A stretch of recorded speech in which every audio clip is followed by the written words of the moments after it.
Math 3, Unit 9, Module 4, Part 2, Lesson 4, Day 2. Today's notes focus on graphing the sine function and the cosine function. The left-hand side will be all of the sine graphs. The right-hand side will be all of the cosine graphs. Number 1, using a unit circle, fill in the table below for the equation y equals sine x. So in the xy table, I've already provided us with 5 different radian measurements of angles. So there is a unit circle on the last page. So I'm going to scroll down to the last page and look at when x is 0. I'm going to figure out what the sine value is since we're doing y equals sine x.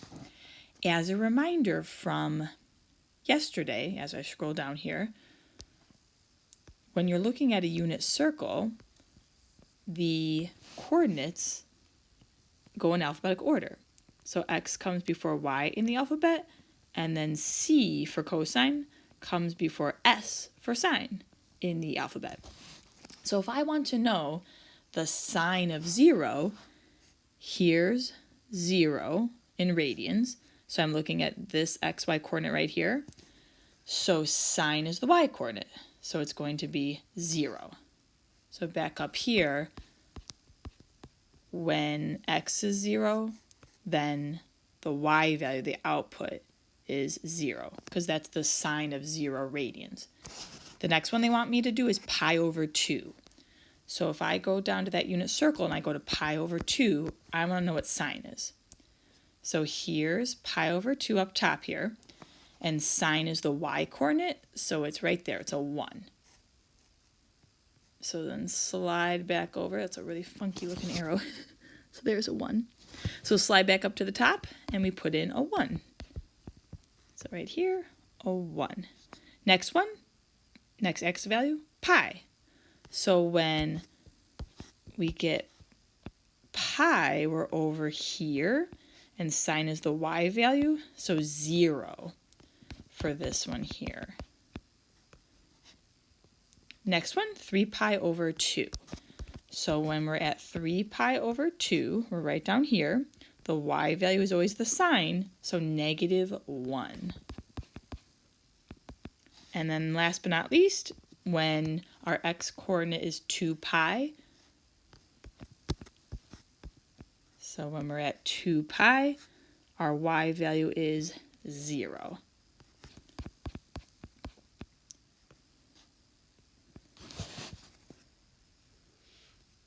Looking at number 2, they want us to do the exact same thing, but now they're talking about cosine of x. So we're going to be looking at those same angle measurements, but now instead of looking at the y coordinates, we're going to be looking at the x coordinates. So when we're at an x value of 0, we're now looking at the x value, which is 1. So we'll do a 1. When x is pi over 2, we're back up at the top here. We're looking at the x value this time, so 0. So 0.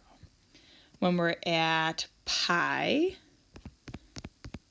so pi is off to the left, the x value is -1. And then when we're at 3 pi over 2, we should be down at the bottom. There it is, 3 pi over 2. X value is 0. And then last but not least, when we're at an x value of 2 pi, our cosine is the x value, so it's 1 again. So right here, it's 1 again. So now what's going to happen is, let's go back on to the sine side of everything. So we're looking at number 3. They want us to use our table of values from number 1, and we're going to graph y equals sine x over the interval 0 to 2 pi. So basically, we're just going to plot points like you would plot on any graph. So my first point is 0, 0. So right here, 0, 0, put a dot. Next point, pi over 2, 1. Next point, pi, 0. Next point, 3 pi over 2, -1. Next point, 2 pi, 0. So the tricky thing is that you actually have to connect these dots the right way. This is going to be a sine curve.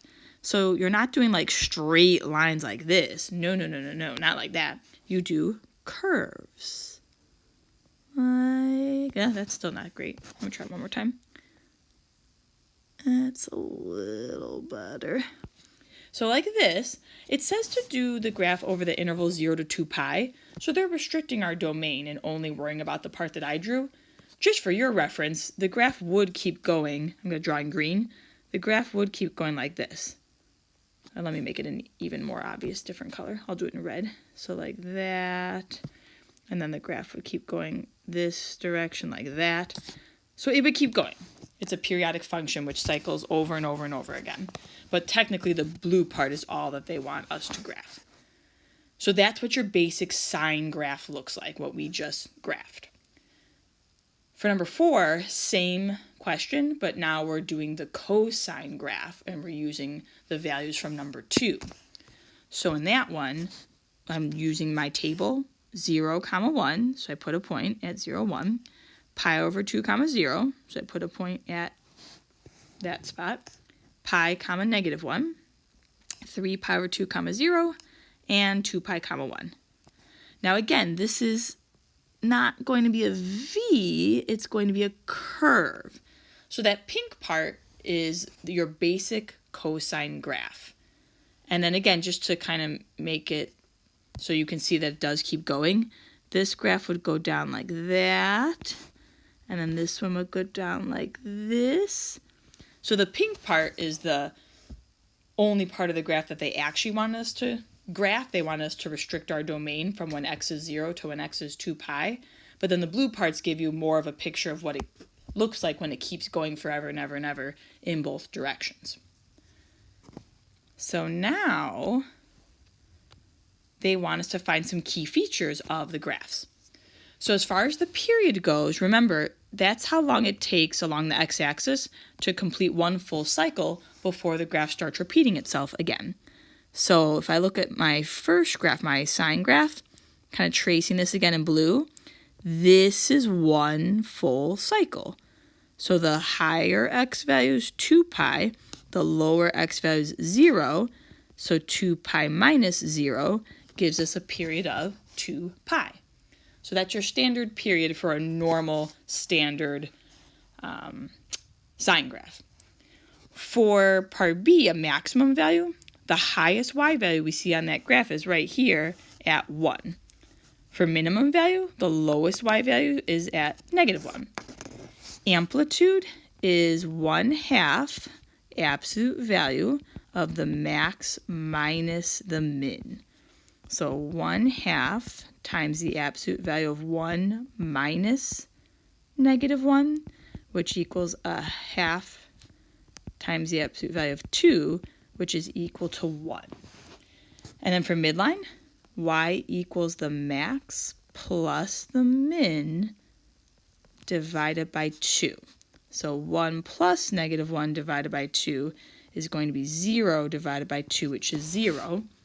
And remember, with midline, your final answer has to be y equals, and then whatever the midline is. So y equals 0.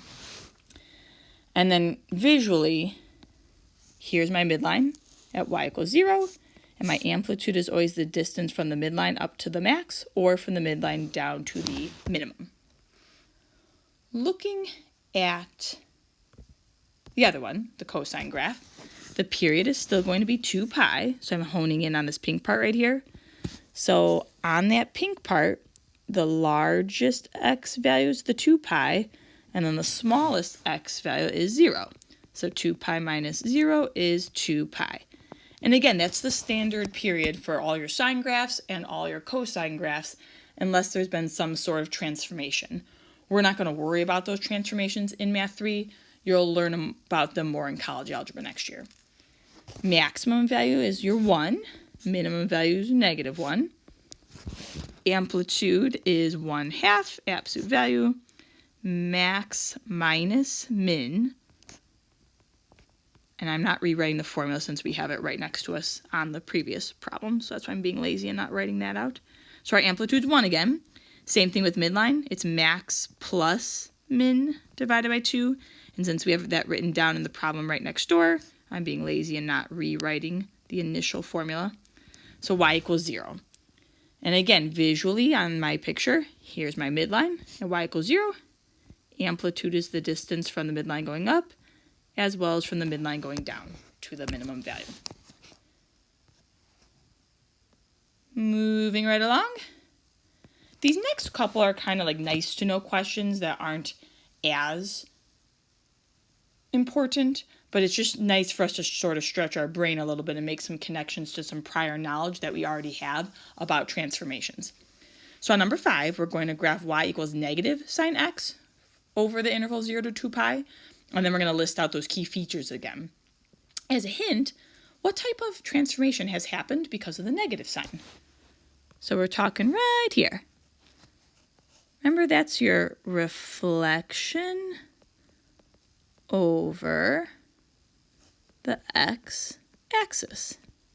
So all we're going to do is take this sine graph, the blue sine graph, we're literally just going to take all of the points and flip them over the x-axis. And you'll notice 3 of the points are already on the x-axis. This one, I don't know if you can see that. I'm going to do it in purple. This one, and this one. So those points are just going to stay put. And then this point's going to flip down to here. And then this point's going to flip up to here. So let me see if I can show you that. So originally this point was here. And then on the original graph it went up. But since we have the reflection, it's going to go down. The point on the x-axis will stay the same. Go up and then back down to 0. So there is my graph. And again, if I maybe zoom this way, so you can kind of see them both at the same time. So it's that navy blue one up top and then this purple one down at the bottom. It's the same graph, but it's just flipped over the x-axis. So now let's go ahead and find the key features. So period's still going to be 2 pi. You're just looking at 2 pi minus 0 equals 2 pi. It's how long it takes to do one full cycle before the graph starts repeating itself. Maximum is your highest y value, so positive 1. Minimum is your lowest y value, so negative 1. Amplitude is 1/2 the absolute value of the max minus the min. So half of absolute value of 2 is just 1. And then midline is the max plus the min divided by 2. So we're getting y equals 0 again. And that should make sense to us that this has all the same key features. It's pretty much the same graph, it just got flipped over the x-axis. Looking at number 6, super duper similar, but now we're talking about negative cosine x instead of negative sine x. So if I look at the hint, it's talking about that negative sign again. So this is still a reflection over the x-axis.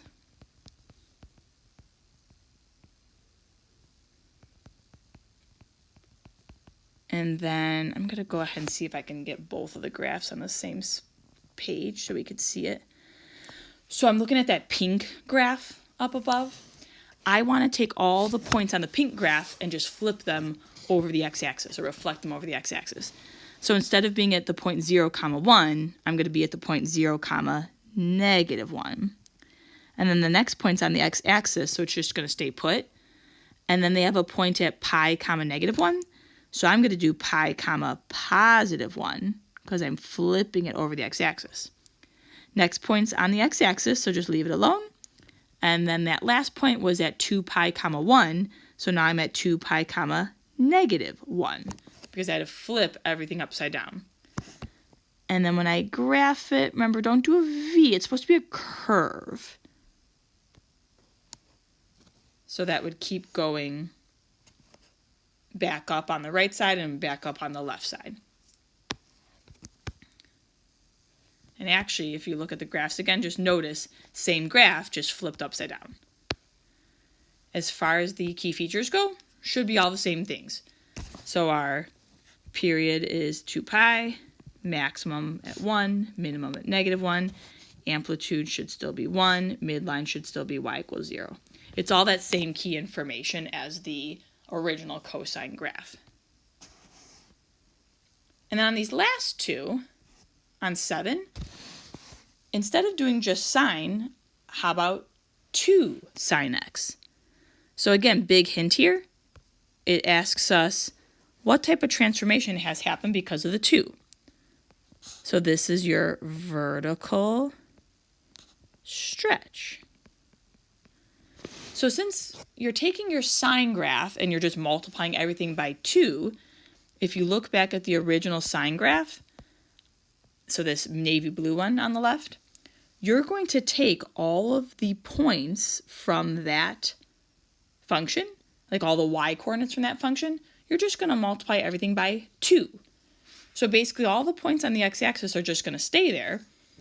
The points that were at 1 and -1, they'll be at 2 and -2, because everything's getting multiplied by 2 because of the vertical stretch. So 0 just stays at 0, 1 turns into 2, 0 stays at 0, -1 turns into -2, and then 0 stays at 0. So it's that same graph that we started with.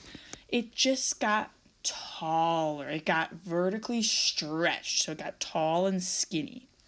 The period's still 2 pi, because that's how long it takes to do one cycle. My new highest value is 2. My new minimum value is -2. Amplitude's going to be a little bit different now because my max and min changed. So 1/2 times the absolute value of the max minus the min. So that's going to be 1/2 times 4, which is 2. And then my midline, I think, should be the same, because max plus min divided by 2 is still going to be 0 divided by 2. So we're still looking at y equals 0 for our midline, which should make sense to us. That still cuts right through the middle of the graph. On number 8, the 3 in the front will be the vertical stretch again, but this time, since it's a 3, we want to multiply all the y coordinates by 3. So on the normal cosine graph, you start at 0, 1. So we're going to start at 0, 3, because everything's getting multiplied by 3.